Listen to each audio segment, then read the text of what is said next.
वः स्वः तत्सवितुर्वरेण्यं भर्गो देवस्य धीमहि धियो यो नः प्रचोदयात्।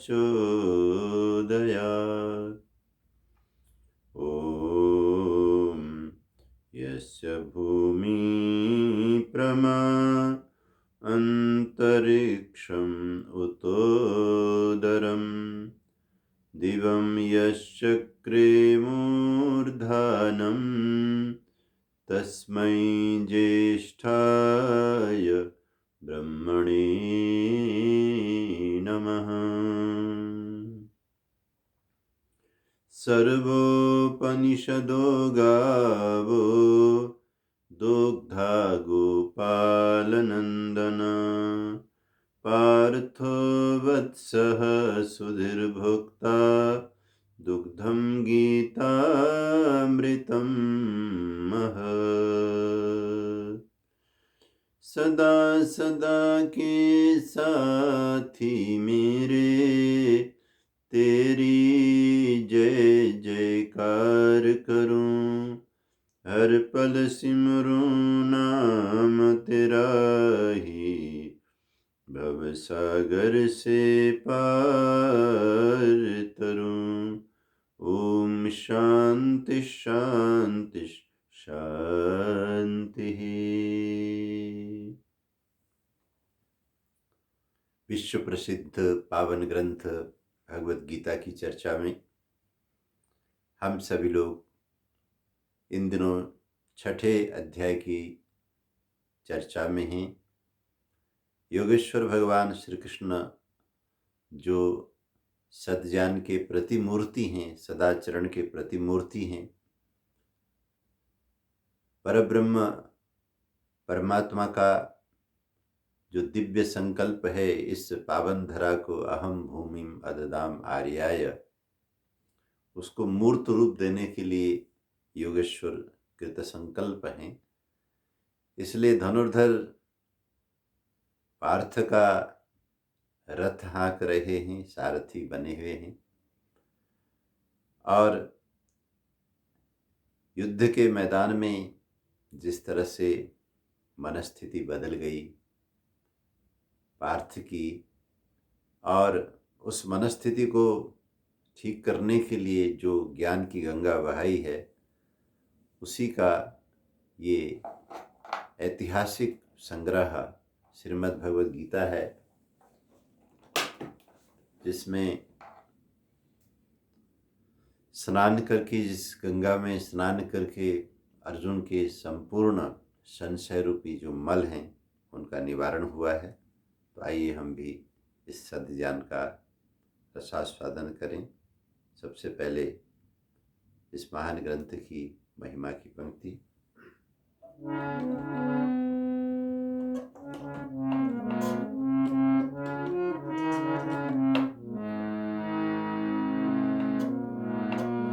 श्री कृष्ण की वाणी है, माधव की निशानी है, गीतामृत पी मानव बन जाता ज्ञानी है।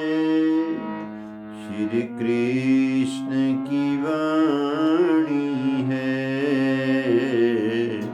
माधव की निशानी है। ईश्वर की शरण लेकर जो कुछ है उसे देकर उद्धार तू अब अपना कर लेना, खो अवसर। श्रीमद् भगवद गीता फिर हाथ न आनी है, गीतामृत पी मानव बन जाता ज्ञानी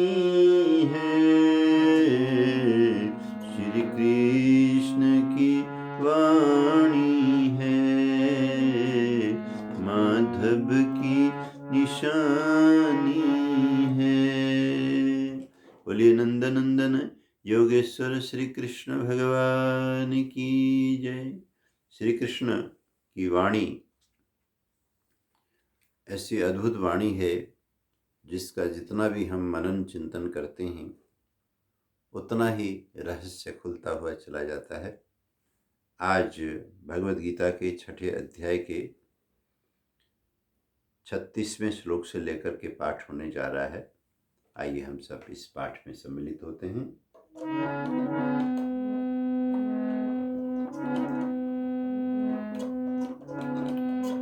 असंयतात्मना योगो दुष्प्राप इति मे मति। दुष्प्राप इति मे मति। वश्यात्मना तु सतयतता। वश्यात्मना तु यतता शक्यो वाप्तुम् उपायत। शक्यो वाप्तुम् उपायत। मन की चंचलता किस तरह से काबू हो, कैसे योग बने, इस तरह के प्रश्न जब आए तो उसे संयत करने का उपाय विगत प्रसंगों में भगवान ने रखा और उसका उपसंहार करते हुए कहते हैं कि संयत आत्मा अगर हुआ जाए और उपाय का आश्रय लिया जाए तो ये संभव है। तो समाधान आया, उसके बावजूद भी कुछ और प्रश्न पूछने का मन, वो वाली बात तो पूर्ण हो गई। इसका मतलब है कि पूर्ण प्रश्न का पूर्ण उत्तर आ गया। अब एक नया प्रश्न लेकर के अर्जुन उपस्थित हो रहे हैं। अयति अर्जुन उवाच अयति श्रद्धयोपेतो योगाचलितमानस अप्राप्य योगसंसिद्धिं कां गतिं कृष्ण गच्छति। कश्चिन्नो भयविभ्रष्ट छिन्नाभ्रमिव नश्यति। अप्रतिष्ठो महाबाहो विमूढो ब्रह्मण पथि।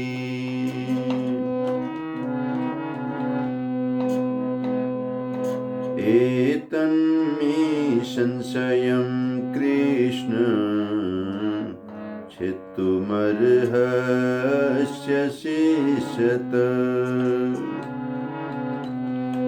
त्वदन्य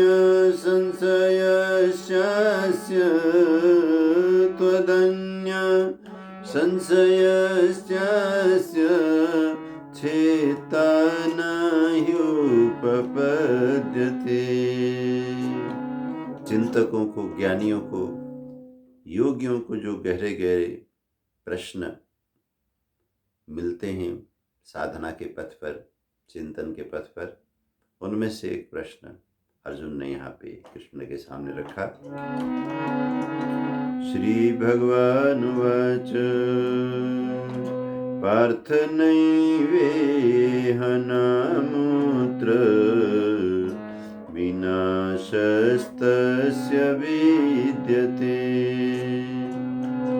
न हि कल्याणकृत् कश्चित्। न हि कल्याणकृत् कश्चित् दुर्गतिं तात गच्छति।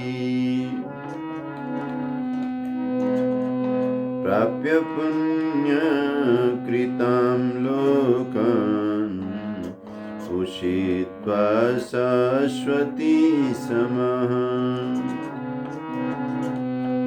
शुचिनां श्रीमतां गेहे योगिनां श्रीमतां गेहे योगभ्रष्टोऽभिजायते।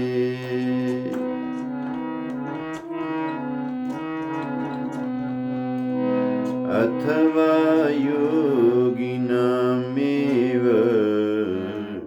कुले भवति धीमताम्।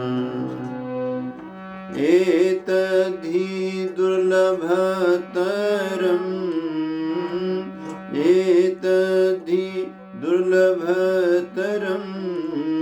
लोके जन्म यदीदृशम्। लोके जन्म यदीदृशम्। लोके जन्म यदीदृशम्। ॐ श्री परमात्मने नमः। ॐ श्री परमात्मने नमः। ॐ श्री परमात्मने नमः। ॐ श्री परमात्मने नमः।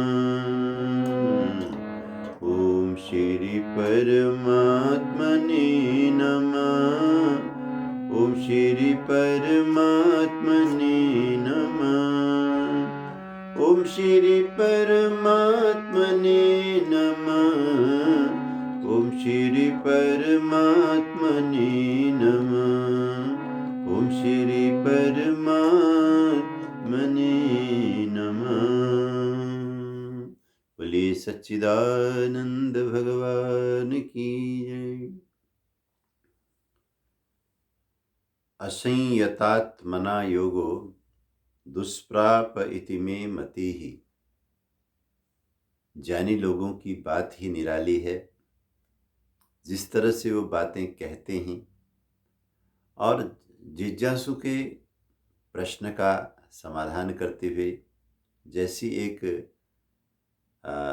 दुराग्रह रहित निष्पक्ष स्थिति वो सामने रखते हैं, वो उनकी सरलता, वो उनका सहजपना प्रश्न पूछने वाले को उत्साहित करता है। आप देखते हैं कि शिक्षक लोग जो विद्यार्थियों को पढ़ाते हैं उनकी अलग अलग शैली होती है। एक शिक्षक ऐसा होता है कि अपने विषय को इतना जोरदार तरीके से पढ़ाता है कि पढ़ने वाले डरते हुए पढ़ते हैं, सुनने वाले डरते हुए सुनते हैं। कहीं बीच में हमें कुछ कह न जाएं, प्रश्न करने से तो सभी कतराते हैं उस आदमी से, क्योंकि एक प्रश्न करेंगे और उसी का आधार बना करके फिर न जाने कितने आरोप सुनने को मिलेंगे। इसलिए अच्छा है कि चुपचाप जो ये बोलते हैं सुन लो और इनसे छुटकारा पाओ। दूसरा, अध्यापक इतना कुशल होता है, इतना सहृदय होता है, इतना निष्पक्ष होता है कि बिल्कुल भगवान कृष्ण की तरह यहाँ जिस तरह से श्री कृष्ण इस ज्ञान की शिक्षा अर्जुन को दे रहे हैं और अर्जुन के माध्यम से हम सबको दे रहे हैं, वो अद्भुत तरीके से सटीक बात कहते हैं। लेकिन उस सटीक बात के लिए भी कहते हैं ऐसा में मति, मेरी बुद्धि में आता है। मेरी बुद्धि ये मानती है कि ऐसा है। तो ऐसी एक तरकीब योगेश्वर ने 36वें श्लोक में अपनाई है। कहते हैं असंयतात्मना योगो दुष्प्राप इति मे मतिः वश्यात्मना तु यतता शक्यो वाप्तुम उपायतः। जिस साधक ने अपने आप पर नियंत्रण करने की साधना नहीं की उसी को असंयतात्मा कहते हैं। ठीक है, योग के अन्य उपाय का अवलंबन वो करता है, लेकिन वास्तव में निज चेष्टाओं के ऊपर, निज इंद्रियों की गतिविधियों के ऊपर कोई काम नहीं करता, अपने में कोई कमी नहीं मानता है और उन्हीं पुरानी गलत प्रवृत्तियों को रिपीट करता हुआ योग के अन्य बाह्य उपाय करता है। तो कहते हैं ऐसे आदमी को तो हे अर्जुन दुष्प्राप इति मे मतिः, हाँ, पूर्व जन्म का कोई बहुत बड़ा लेखा जोखा होगा तो अचानक मिल जाए योग, नहीं तो दुष्प्रापः, योग का प्राप्त होना बहुत ही मुश्किल है। इति मे मति, ऐसी मेरी बुद्धि में बात आती है। वश्यात्मना तु यतता शक्यो वाप्तुम उपायतः।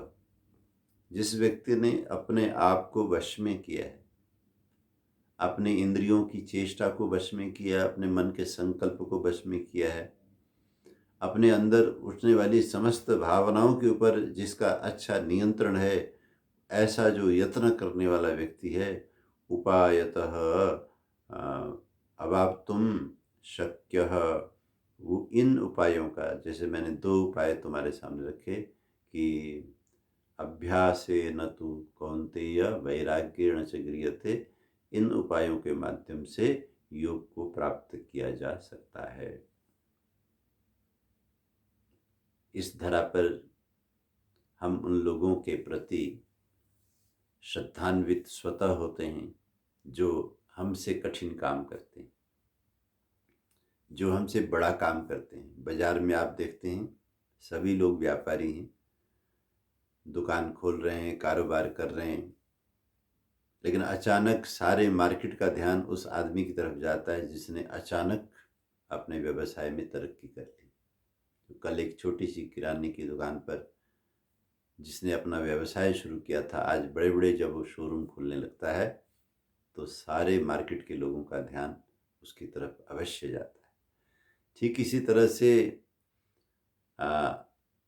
अपनी अंदर की जो अभिलाषाएं हैं, तृष्णाएं हैं, भूलें हैं, गलतियां हैं, अविद्या है, उसकी वजह से तरह तरह से नुकसान उठाते हुए लोगों को तो हम नित्य प्रति देख रहे हैं।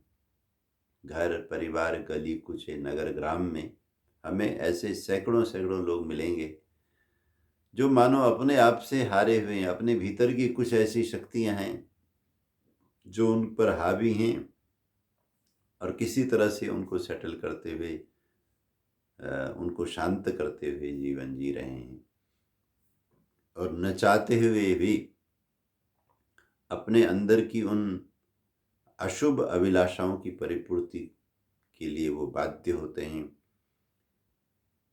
ठीक इन्हीं लोगों के बीच में जब हम किसी व्यक्ति को तप और संयम में पूरी तरह से प्रतिष्ठित देखते हैं, तो बंधुओं, जो धार्मिक लोग होते हैं वो शायद उस बाजार के अचानक बने हुए श्रेष्ठ संपदा से जो लैस हो गया है, जो आदमी कल को बहुत छोटा कारोबार करता था आज बहुत बड़ा शोरूम खोल के बैठ गया है, उधर उसका ध्यान जाए या न जाए, लेकिन धार्मिक व्यक्तियों का ध्यान उस तपस्वी की तरफ जरूर जाता है जिसने अपने अंदर की ज्ञान युग की व्यवस्थिति प्राप्त कर ली और संयम का पथ अपना लिया, और जिसके जीवन के अंदर अद्भुत संतुलन प्रकट हो गया है। तो कहते हैं ये तब संभव है हे अर्जुन, जब अपने अंदर की मनस्थिति के ऊपर, इंद्रियों के ऊपर उसका वशित्व प्राप्त होता है। बहुत वर्ष पहले अमृतसर, जो पंजाब का प्रसिद्ध शहर है, भारत का सीमावर्ती क्षेत्र, इस समय हम देखते हैं वहाँ के नागरिकों को किस तरह से बरगलाया जा रहा है, और सीमावर्ती क्षेत्र में जिसके पास में भारत का दुश्मन नंबर 1 पाकिस्तान बसता है, उस क्षेत्र के लोगों का राष्ट्रवादी होना, उस क्षेत्र के लोगों का अपने देश के प्रति निष्ठावान होना जितना जरूरी है, उतना ही कुछ गलत तत्वों के द्वारा वहाँ के लोगों को जो सही राष्ट्रवाद है उससे वंचित करने का प्रयास किया जा रहा है, गलत दिशा में मोड़ा जा रहा है।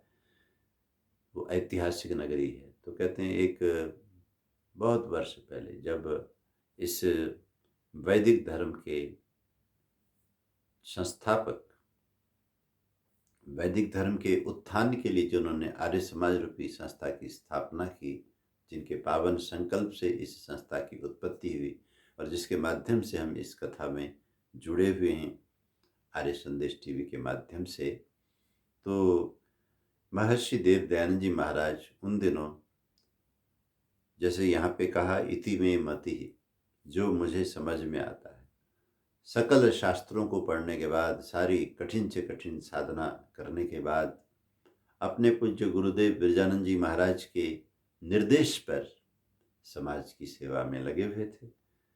और वो जानते थे कि समाज के अंदर जो कुरीतियाँ हैं, जो बुराइयाँ हैं, जो गलत मान्यताएं हैं, जब तक इसका निवारण नहीं होगा तब तक ये समाज खड़ा नहीं हो सकता।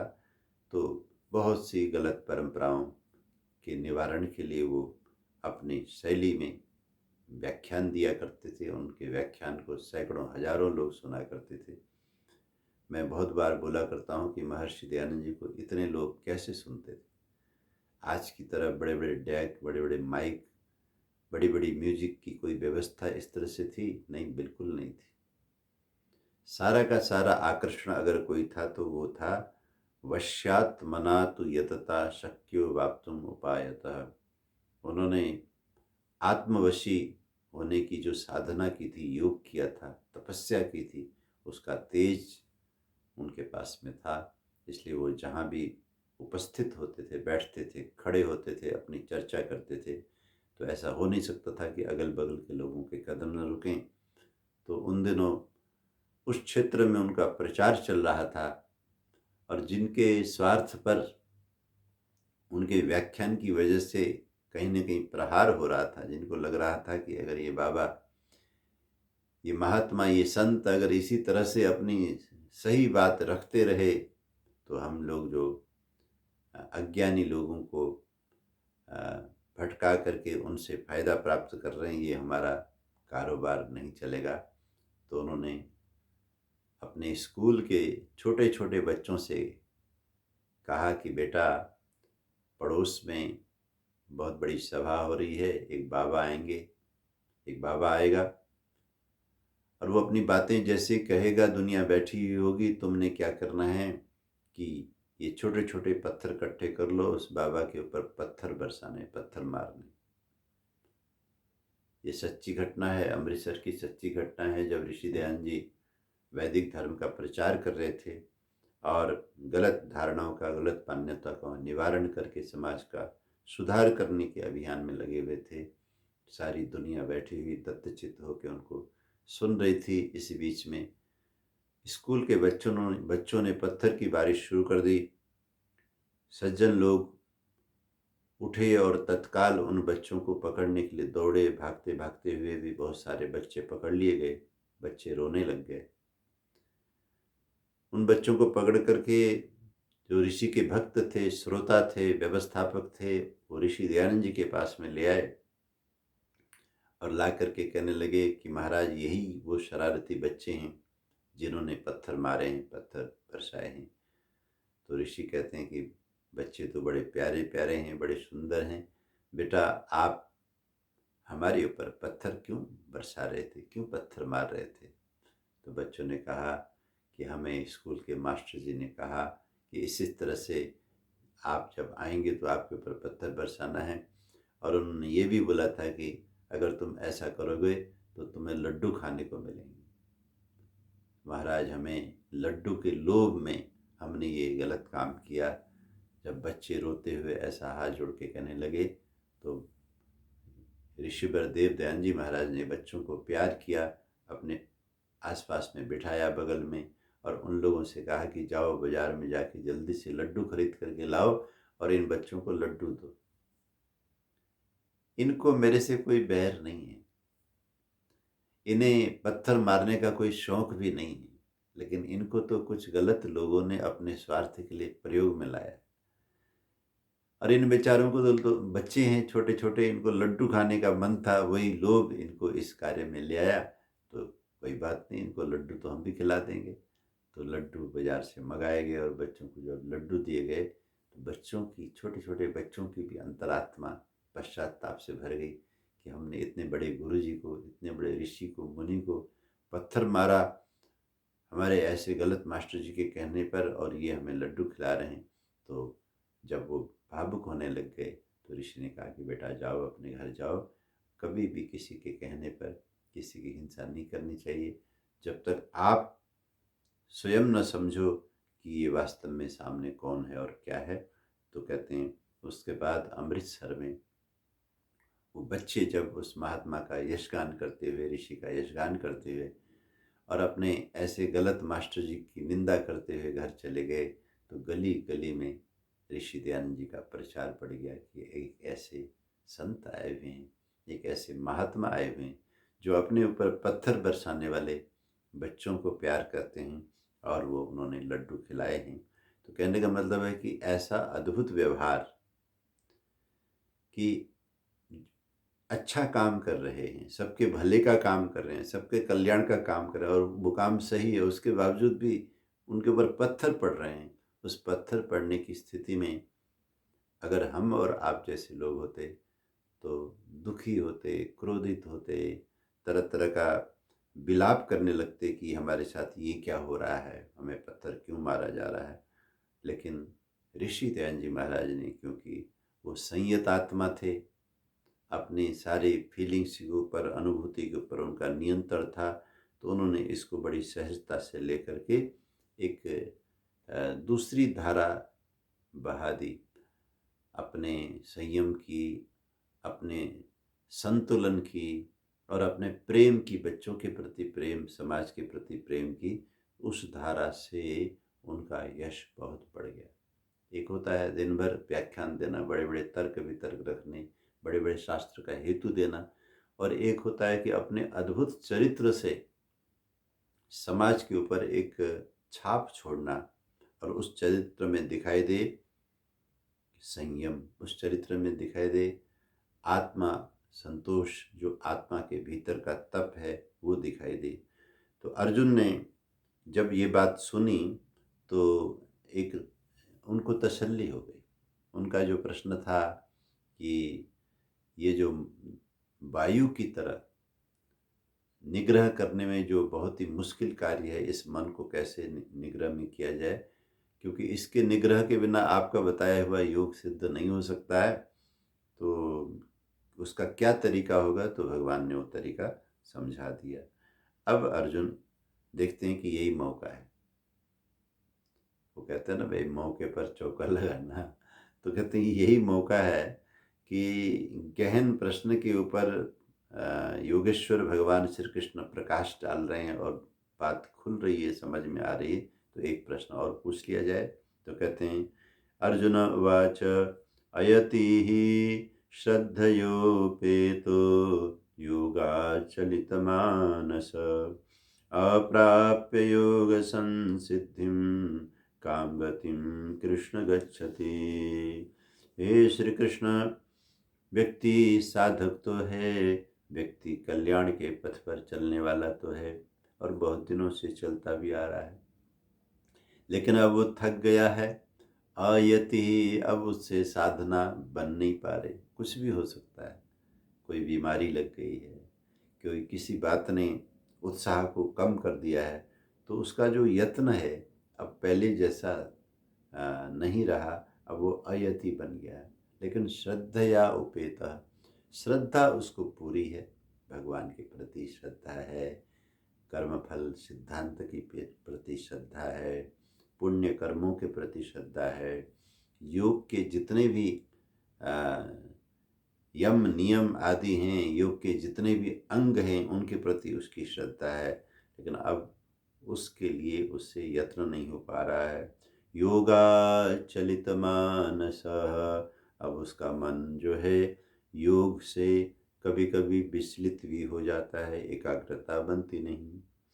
अप्राप्य योग संसिद्धिम, अगर ऐसा हो जाएगा तो सीधी सी बात है, जो आपने योग विज्ञान मेरे सामने रखा उस गणित के हिसाब से उसको सिद्धि तो मिलेगी नहीं। अप्राप्य योग संसिद्धिम, योग की सिद्धि न पा करके काम गतिम कृष्ण गच्छति, ये मेरे हे श्री कृष्ण, उसकी गति क्या बनेगी, वो दुनिया से किस तरह से जाएगा, कहाँ जाएगा। तो कहते हैं कश्चिन्नो भय विभ्रष्ट छिन्नाभ्रमिव नश्यति अप्रतिष्ठो महाबाहो विमूढ़ो ब्रह्मणा पथि। कहीं ऐसा तो नहीं उभय विभ्रष्ट। उभय माने दोनों तरफ से। तो कहते ना, दुविधा में दोनों गए, माया मिली न राम। क्योंकि चला था योग सिद्ध करने के लिए, उधर का यत्न नहीं हो पा रहा है और इधर से संसार भी छूट गया। क्योंकि जब आप किसी कार्य में विशेष रूप से चल पड़ते हैं तो बहुत से अन्य कार्यों को छोड़ के ही चलते हैं। इससे संसार की व्यवस्था ऐसी है कि आप सब कुछ एक साथ तो कर नहीं सकते। अगर हमने हरिद्वार जाना है तो दिल्ली छोड़नी पड़ेगी। इस राजधानी इंद्रप्रस्थ का त्याग किए बिना आपके चरण हरिद्वार में पड़ नहीं सकते, आप हरिद्वार में एंटर नहीं हो सकते। हरिद्वार में उपस्थित होने का एक ही तरीका है कि आप राजधानी का त्याग करें, आप राजधानी से निकल जाएं बाहर, और कोई तरीका नहीं। ठीक इसी तरह से योग में सिद्ध होने का तरीका ये है कि आप भोग से बाहर आएं, विलासिता से बाहर आएं, संसार के चकाचौंध से अपने आप को बाहर निकालें। तो जो आदमी इतना चला है तो संसार से कुछ तो बाहर आ चुका है, तो इधर का छूट गया। और उधर अभी वो हरि का द्वार, वो योग की सिद्धि प्राप्त हुई नहीं। तो कहते हैं दुविधा में दोनों गए। तो दुविधा में न इधर के रहे न उधर के हो गए, माया मिली न राम। न हरिद्वार मिला, न राजधानी मिली, दिल्ली मिली, बीच में रह गए। तो अप्रतिष्ठो महाबाहो विमूढ़ो ब्रह्मण पथि। तो क्योंकि उसको प्रतिष्ठा तो प्राप्त हुई नहीं, योग की प्रतिष्ठा जो मंजिल में पहुंच करके होती है, जिस प्रतिष्ठा में हमारे सारे सिद्ध पुरुष रहते हैं। कपिल, कणाद, जैमिनी आदि सभी ऋषि मुनि लोगों ने एक मंजिल प्राप्त की, वहाँ जाके प्रतिष्ठित हो गए। और प्रतिष्ठित होते ही उनका प्रज्ञा लोक प्रकाशित हुआ, और उस प्रकाश में जो उन्होंने रचनाएं जगत को दी वो आज भी ग्रंथ के रूप में हमारे सामने हैं। तो कहते हैं इस योगी की प्रतिष्ठा तो हुई नहीं, हे महाबाहो, हे श्री कृष्ण, विमूढ़ ब्रह्मण पथि। वो अभी ब्रह्म के पथ में चलता चलता किसी न किसी चीज में रह गया है, चूक गया है, विमूढ़ हो गया है। पथ तो ब्रह्म का है, परमात्मा का है, लेकिन अब कदम आगे बढ़ते नहीं, अब उस तरह का यत्न होता नहीं, अब वैसी साधना होती नहीं। वहीं कहीं हताश, निराश या रुका हुआ व्यक्ति हो जाता है। तो ऐसी स्थिति में एतन्मे संशयं कृष्ण चित्तुमर्हस्य शेषतः तुदन्य संशयस्यास्य चित्ता न ह्युपपद्यते। इस श्लोक में एक बहुत बड़ी बात अर्जुन ने भगवान कृष्ण के लिए कही है कि त्वदन्य, आपके अलावा जो उनके जीवन में, अर्जुन के जीवन में जितने लोग आए, जितने लोगों को आज तक उन्होंने देखा समझा, जिनके पास में रहे, उनको लगता है कि आज मैं एक ऐसे महानतम रहस्यमय योगी के सामने खड़ा हूँ। ऐसी इस तरह का कोई व्यक्ति आज तक मुझे मिला नहीं। हम तो संसार में अपने किसी स्वार्थ के लिए, किसी की चापलूसी के लिए बोल देते हैं ना, भाई आपके जैसा कोई आदमी हमको मिला नहीं। हम आपको पा करके बहुत ही आनंदित हैं, ऐसा हम कहकर उस व्यक्ति के अभिमान को हम थोड़ा जगा देते हैं। क्योंकि संसार का आदमी अभिमान में ही कुछ मदद करता है। किसी के अभिमान को प्रमोट कर दो और वो उस खुशी में कुछ न कुछ आपकी मदद करता है। कहते हैं ना, एक प्रसंग है, एक राजा नगर के उद्यान में कभी कभार सैर करने जाता था। सर्दी के दिन थे, जैसे आजकल सर्दी के दिन है, अब तो थोड़ा थोड़ा सर्दी जो है वो निवृत्ति की तरफ है। फिर भी निवृत्ति की तरफ होते हुए भी सर्दी अपना असर तो दिखा रही है कि ऐसा मत सोचना कि मैं चली गई हूँ, मैं भी हूँ। और जिस तरह का मौसम रहा है, ऐसा लगता है कि लौट लौट करके फिर आके न फिर हमें उन मोटे कपड़ों को दोबारा से काम में लाना पड़े। लेकिन जब ये सर्दी चली जाएगी तो इन वस्त्रों की हमें आवश्यकता नहीं होगी। तो सर्दी के दिन राजा भ्रमण करने के लिए उद्यान में, साथ में उसका मंत्री साथ देने के लिए, तो उद्यान के द्वार के मुख्य द्वार के बगल में एक चाय वाला आदमी रहता था, जो सैर करके, घंटों सैर करके जो बाहर आते थे सर्दी में ठिठुरते हुए, वो लोग उस चाय वाले के पास खड़े होकर के चाय बनवाते थे। कुछ वो ब्रेड रखता था, कुछ बिस्कुट वगैरह रखता था। तो कहते हैं राजा जब सैर करके उस दिन आया तो उसको भी बहुत सर्दी लगी, बहुत मन हुआ कि कुछ गरम गरम कुछ पीने को मिले, तो ये सर्दी की जो ठिठुरन है ये कम हो जाए। राजा हो या रंक, भूख प्यास तो सबके पीछे है। ये बहुत सारी ऐसी चीज़ें हैं जिसकी वजह से हम एक ही लेवल पे खड़े, न किसी को बहुत छोटा मानने की ज़रूरत है, न किसी को बहुत बड़ा मानने की ज़रूरत है। उसी में से एक सर्दी गर्मी भूख प्यास रूपी द्वंद्व भी। तो राजा ने मंत्री से कहा कि मंत्रीवर, हम बहुत बार देखते हैं कि दरवाजे के पास में मेन एंट्रेंस जो पार्क का है, मुख्य द्वार के पास में एक तरफ एक चाय वाला बैठता है और लोग खड़े चाय पीते हैं। हालांकि शोभा तो नहीं देगा कि मैं राजा हूँ और मैं वहाँ जा कर के आम लोगों के बीच में चाय पीऊँ, लेकिन आज जिस तरह से सर्दी लगी हुई है, जिस तरह की ठिठुरन है, अगर एक कप चाय मिल जाए तो ये शरीर जो है ये संभल जाए। बहुत ठंड लग रही है, आज तो जाना ही पड़ेगा। मंत्री कहने लगे महाराज चिंता मत कीजिए, कोई बात नहीं, लोग एक तरफ हो जाएंगे या आपके दर्शन करेंगे, कोई नहीं, आप चाय जरूर पिए। तो कहते हैं चाय वाले के पास में गए तो चाय वाला जैसे राजा को देखता है तो प्रणाम करता है और वो कहता है कि राजन, मेरा परम सौभाग्य है कि आप जैसे राष्ट्र के प्रमुख पुरुष मुझ जैसे साधारण चाय वाले के पास संयोग की बात यह है कि आज हमारे देश में जो कभी बचपन में घर की विपन्न स्थिति में माँ बाप का मदद करने के लिए विद्यार्थी काल में चाय बेचा करते थे, वही राजा बने हुए। अभी तो प्रत्यक्ष में तो यह है कि जिन्होंने खुद चाय बेची वो राजा बने हुए, लेकिन जो मैं घटना सुना रहा हूँ इसमें तो यह है कि जो राजा हैं वो चाय वाले के पास खड़े हैं। तो राजा ने ऐसे ही पूछा, भाई चाय कैसे दे रहे हो?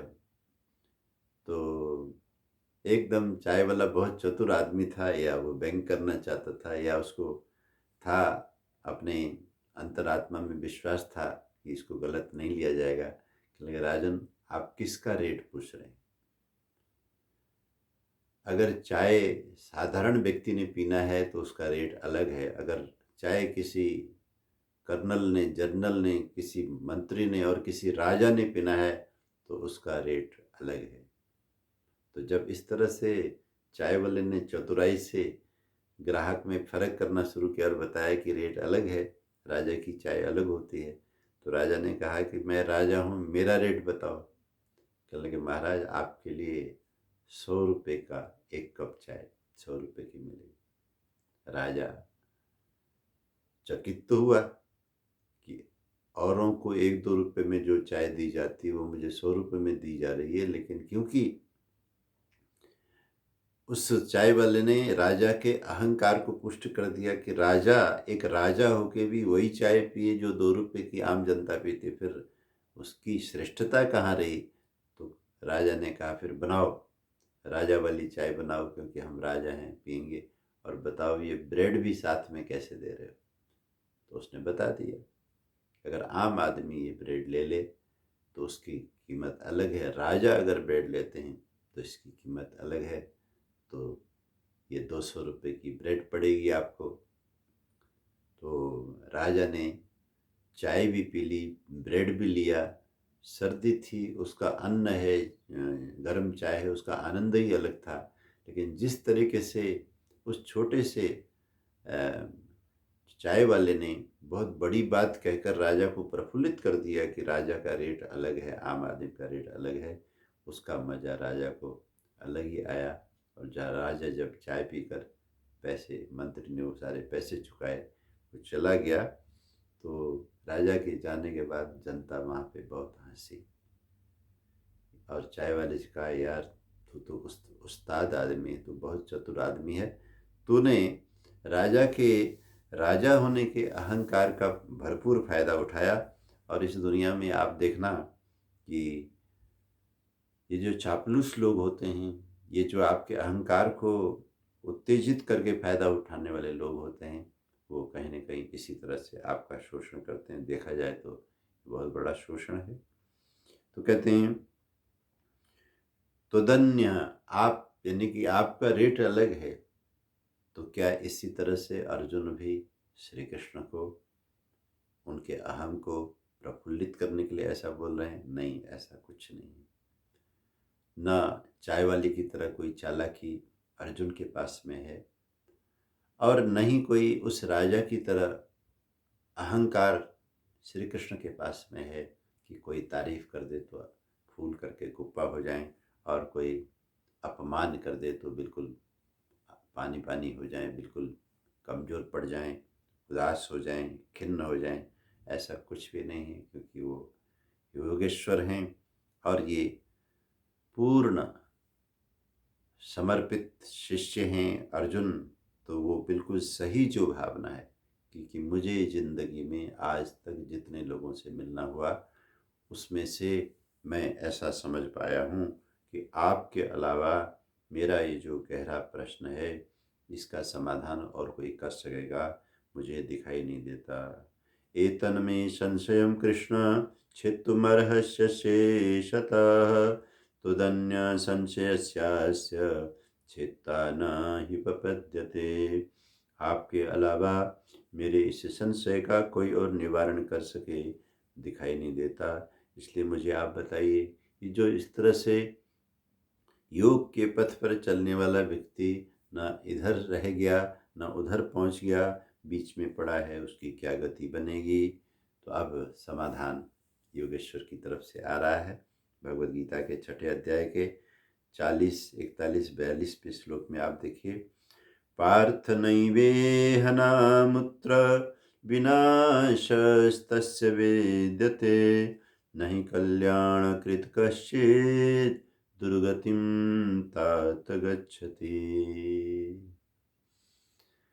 मेरे प्यारे, मेरे अपने, मेरे प्रिय, न जाने कितने शब्द हिंदी के हैं, मेरे अभिन्न हृदय।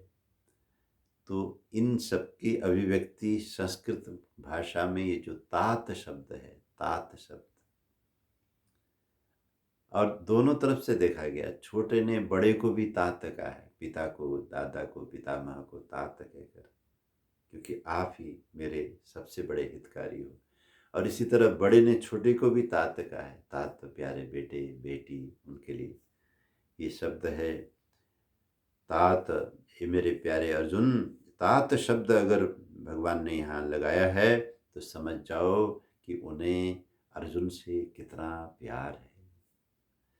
जैसे अर्जुन कृष्ण को पाकर के अत्यंत आनंदित हैं कि आपके जैसे आप ही हैं, आपके अलावा और कोई है नहीं, ठीक इसी तरह से मानो श्री कृष्ण भी इस संवाद में ये बता रहे हैं कि मेरे लिए भी मेरे प्यारे अर्जुन, तुम बहुत ही प्रिय हो, बहुत ही तात हो। पार्थ, और यहाँ पे माता के पक्ष से नाम लिया गया है। पांडव जब बोलते हैं तो पिता के पक्ष का नाम बनता है पांडव पुत्र पांडव, और लेकिन जब वो पार्थ बोलते हैं तो पृथाया पुत्र पार्थ, तो माता को याद दिलाया। और माँ हमारे जीवन का कोमल पक्ष है, भावना का पक्ष है, श्रद्धा का पक्ष है, प्रेम का पक्ष है, आश्रय का पक्ष है। जब हर जगह से व्यक्ति दुखी होता है, हताश निराश होता है, तो फिर माँ के आंचल के साए में उसे परम सुरक्षा की अनुभूति होती है, परम अपनत्व की, आश्रय की प्रतीति होती है। इसलिए माँ पृथ्वी में सबसे बड़ी सत्ता है। तो कहते हैं उसी पक्ष को लेकर के अर्जुन का नाम लिया गया कि प्यारे पार्थ, तुम तो तात हो, मेरे बहुत प्रिय है हो। न वा इह न नैवेह, पार्थ नैवेह, न वा इह न वा अमुत्र, न तो यहाँ पर माने इस जन्म में, और न ही अमुत्र अगले जन्म में, विनाशस्तस्य विद्यते। तो कहते हैं जो विनाश जो होता है, जो तुम कहते हो कि पार्थ नैवेह नामुत्र विनाशस् तस्य बिभ्रते विद्यते, न तो इहलोक में उसका कोई नुकसान है और न ही परलोक में उसका कोई नुकसान है। यद्यपि उसने मंजिल प्राप्त नहीं की, लेकिन हे अर्जुन, उसने सही साधना के पथ पर अपनी जी जान से कदम बढ़ाए हैं। नहीं कल्याणकृत कश्चित दुर्गतिम तात गच्छति। सृष्टि का नियम है, जीवन का नियम है, जिसने भी कल्याणकारी कार्य किया है, थोड़ा या ज़्यादा, उस कल्याणकारी कार्य की वजह से उसकी दुर्गति नहीं हो सकती। वो दुर्गति से बचेगा, यह लोक में भी परलोक में भी। ये श्लोक बहुत बड़ा आश्वासन का श्लोक है। इस श्लोक को हमें हृदय में लगा के, जिसको कि वेद में कहा कुर्वन्ने वेह कर्माणि जिजीविषेच्छतम समाह एवं त्वयि नान्यते तोस्ति न कर्म लिप्यते नरे, कि जो श्रेष्ठतम कर्म है, क्योंकि उसी यजुर्वेद के आरंभ में कहा कि तेरा जो जन्म हुआ है उत्तम कर्म कहिए, यजुर्वेद में कहा श्रेष्ठतमाय कर्मणे, और भगवद गीता में कहा जा रहा है कल्याणकृत, जो कल्याणकारी कर्मों को करने वाला है उसे कल्याणकृत करते हैं। नहीं कल्याणकृत कश्चित दुर्गतिम तात गच्छति। तो जैसे यजुर्वेद में कहा गया कि जो श्रेष्ठतम कर्म हैं उन्हीं को करने के लिए ये जीवन लगना चाहिए, उसी के लिए हमको जीवन भर लगे रहना चाहिए। तो ठीक इसी तरह से गीता में कहा कि जिस व्यक्ति ने उत्तम कर्म के लिए, श्रेष्ठ कर्म के लिए चेष्टा की है, थोड़ा या ज़्यादा, जितना भी बन पड़ा है, उस चेष्टा की वजह से उसकी दुर्गति कभी भी नहीं होती। क्योंकि यहाँ ऊपर कहा कश्चिन्नो वै विभ्रष्टच्छिन्नाभ्रमिव नश्यति, अभ्र शब्द की व्याख्या रह गई थी। तो अर्जुन ने शंका उठाते समय उस टूटे हुए बादल का उदाहरण दिया था। आकाश में कभी कभी हम देखते हैं कि बहुत सारे बादल एक साथ होते हैं तो वो अलग बात है, लेकिन जब बादल फटते हैं तो उसी विशाल बादल के उस झुंड में से कोई बादल का टुकड़ा अलग से जब रह जाता है तो हम क्या देखते हैं कि थोड़ी देर में न जाने वो टुकड़ा कहाँ गायब हो जाता है। तो उसी को कहते हैं छिन्न अभ्र।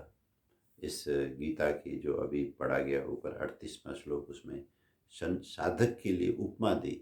जिस साधक की साधना रह गई, कोई परिस्थिति हो गई, कोई बीमारी आ गई, कोई दुर्घटना हो गई, किसी भी वजह से वो जो अच्छी भली साधना कर रहा था वो सब रुक गई, तो वो कहते हैं उस व्यक्ति की स्थिति, हे श्री कृष्ण, वही तो नहीं हो जाती जैसे उस बादल के टुकड़े की होती है और वो गायब हो जाता है, केवल विनाश ही उस टुकड़े के भाग में आता है। तो भगवान ने कहा कि ऐसा बिल्कुल भी साधक के साथ नहीं होगा। जो तुमने कहा ना बादल के साथ होता है, बादल का टुकड़ा बेचारा गायब हो जाता है, उसका अस्तित्व ही नहीं दिखाई देता, तो ऐसा नहीं है। ये तो साधना का मार्ग तो बहुत ही कल्याणकारी मार्ग है, और इस कल्याणकारी मार्ग में चले हुए होने के कारण से दुर्गतिम न कश्चित गच्छति, कोई भी व्यक्ति। अब यहाँ पर देखिए भगवत गीता के अनुसार न यहाँ कोई उम्र की चर्चा है, न कोई रूप रंग की चर्चा है, न किसी जाति प्रजाति की चर्चा है। कश्चित, कोई भी व्यक्ति साधना करे, कोई भी भजन करे, जैसे गंगा जी की पावन धारा में कोई भी डुबकी लगाए, उसको गंगा शीतल करती है, शुद्ध करती है। वहाँ गंगा रुक नहीं जाती, उसका प्रवाह थम नहीं जाता कि तुम छोटी जाति के हो, तुम गरीब हो, तुम अनपढ़ हो, तुम अशिक्षित हो, इसको लेकर के गंगा रुकती नहीं है। ठीक इसी तरह से अगर व्यक्ति ने तपस्या की है, अगर व्यक्ति ने इन ऊपर कहे हुए साधना की पद्धति का आश्रय लिया है, तो अवश्य ही उसका फल उसको मिलता है। नहीं कल्याणकृत कश्चित दुर्गतिम तात गच्छति, उसकी दुर्गति बिल्कुल नहीं होती। अब जरा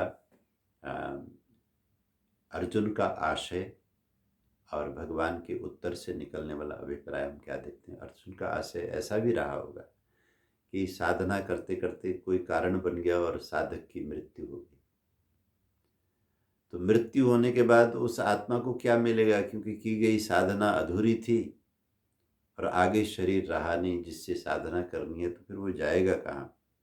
तो भगवान ने इस 41वें श्लोक में समझाया, प्राप्य पुण्यकृतां लोकान् उषित्वा शाश्वती समाः शुचिनां श्रीमतां गेहे योगभ्रष्टोऽभिजायते। ऐसा साधक, ऐसा योगी, ऐसा प्रभु का भक्त, हे अर्जुन, पुण्यकृतां लोकान् प्राप्य, वो अगला जो जन्म लेता है तो उन घरों में जन्म लेता है। अब देखिए, जन्म लेने की प्रक्रिया पर भगवत गीता में जो बहुत ही वैज्ञानिक तरीके से प्रकाश डाला है, उसको समझिए।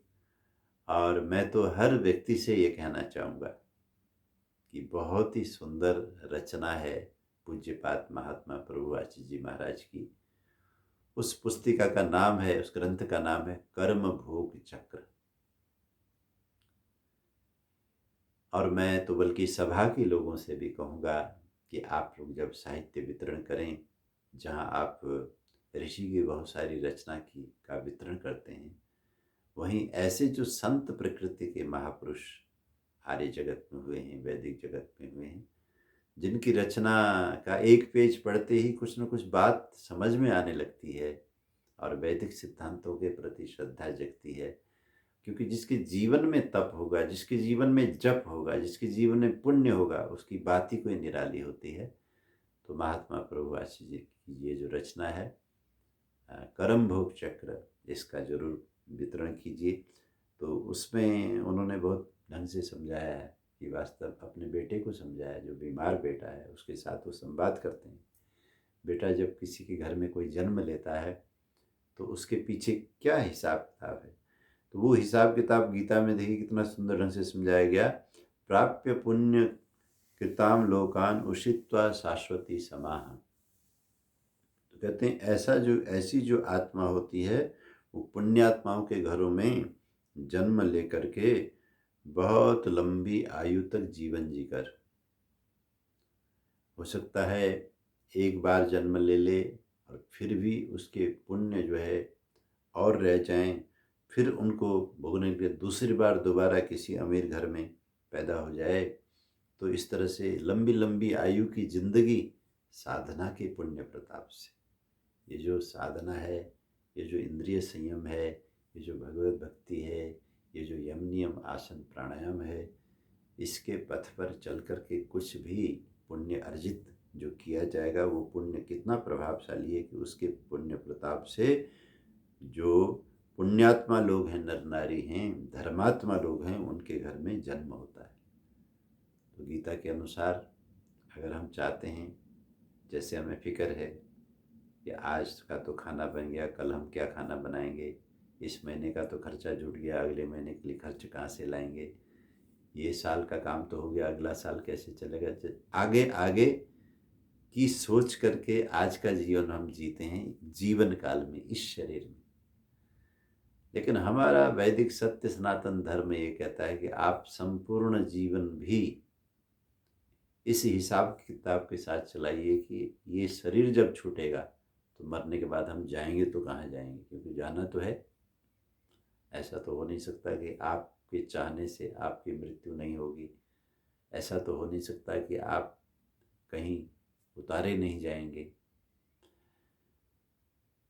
तो यहाँ पे कहा प्राप्य पुण्य कृताम लोकान उषित्वा शाश्वती समा। पुण्यात्माओं के लोक का मतलब देखिए, ये लोक शब्द भी बहुत अच्छा है। लोक का ऐसा लोगों ने अर्थ लगा लिया कि जैसे एक पृथ्वी लोक है, ऐसे चंद्र लोक है, ऐसे अन्य अन्य लोक, ग्रह ग्रह कोई लोक नहीं। लोक का मतलब यहाँ परिवेश लेना है। परिवेश में एक परिवेश होता है, जैसे आपने एक पंजाबी घर में जन्म लिया तो पंजाबी परिवेश में आपका जन्म हुआ, वहीं लालन पालन होगा। आपने अगर एक राजपूताना परिवार में जन्म लिया, आपने अगर एक वैश्य परिवार में जन्म लिया, आप मराठी परिवार में पैदा हो गए, अभी हम एक विवाह में थे, बहुत सुंदर विवाह, डेस्टिनेशन मैरिज था। उसमें हम देख रहे थे कि एक पंजाबी परिवार की बिटिया एक महाराष्ट्र के परिवार के बेटे के साथ अपना गृहस्थ बसाने के लिए विवाह में थी। वर वधू के रूप में दोनों थे। तो दोनों का ही लालन पालन अपनी अपनी बिरादरी के, आज भले ही कर्म बसात वो पति पत्नी बन गए हैं, लेकिन जहाँ जन्म हुआ वो तो परिवार अलग थे। कि जो दूल्हा है उसका जन्म हुआ महाराष्ट्रियन परिवार में, और जो दुल्हन है उसका जन्म हुआ पंजाबी परिवार में। तो उस परिवेश में तो कहीं कोई बच्चा पैदा हो रहा है, एक ही समय में सैकड़ों हजारों बच्चे जन्म ले रहे हैं, और सबका परिवेश तो एक जैसा होगा नहीं। कोई जापान में पैदा हो रहा है तो वो जापानी बालक हो गया, कोई जर्मन में पैदा हो गया जर्मनी हो गया, फ्रांस में पैदा हुआ फ्रेंच हो गया। तो ठीक इसी तरह से एक ऐसा परिवेश जहाँ पर पुण्यात्मा लोग ही हैं। दादा दादी ने भी बहुत पुण्य कमाया, माता पिता भी बहुत पुण्यात्मा हैं। तो कहते हैं पुण्यात्मा लोगों के भी बीच बीच में जन्म ले करके और लंबी आयु तक जीने के बाद में फिर लास्ट में वो कहाँ पैदा होता है, शुचि नाम श्रीमताम गेहे योग भ्रष्टो भी जाए थे। योग भ्रष्ट माने जिसका योग टूट गया रह गया, उसका जन्म पुण्यात्मा घरों में होता है।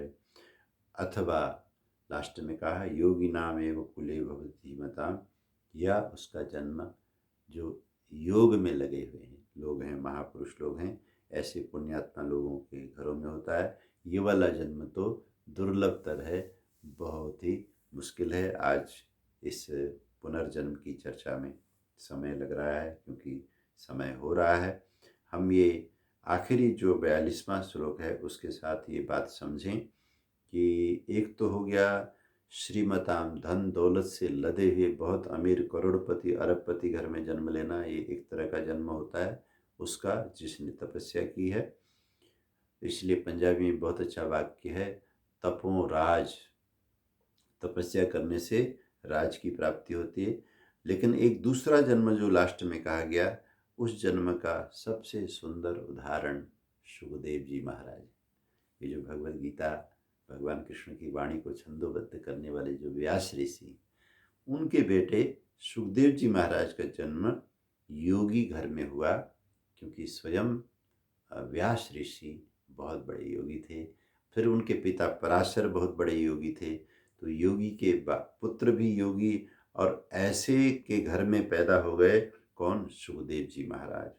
तो अथवा योगी नाम एवं और धीमता, वो योगी कैसे होते हैं, बहुत विशाल बुद्धि के धनी होते हैं, विद्या भरपूर होती है, ज्ञान होता है, तपस्या होती है। एतत ही दुर्लभ तरम लोके जन्म यदि दृश्यम। लेकिन मेरे प्यारे, ये वाला जो दूसरा जन्म मैंने तुम्हें बताया, योगियों के घर में जन्म लेना, ये दुर्लभ। पहले वाला जन्म श्रीमान लोगों के घरों में जन्म लेना तो फिर भी सुलभ है, लेकिन ये जो योगियों के घर में जन्म लेना है ये काफ़ी दुर्लभ है। तो आज की चर्चा को यहाँ पर विराम देते हैं। मैं देख रहा हूँ समय हो चुका है।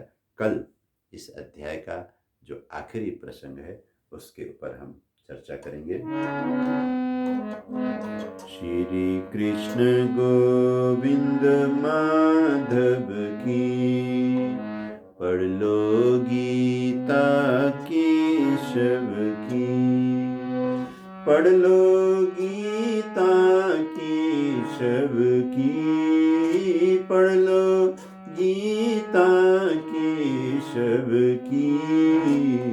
श्री कृष्ण गोविंद माधव की, पढ़ लो गीता केशव की। बोलिए सच्चिदानंद भगवान की जय।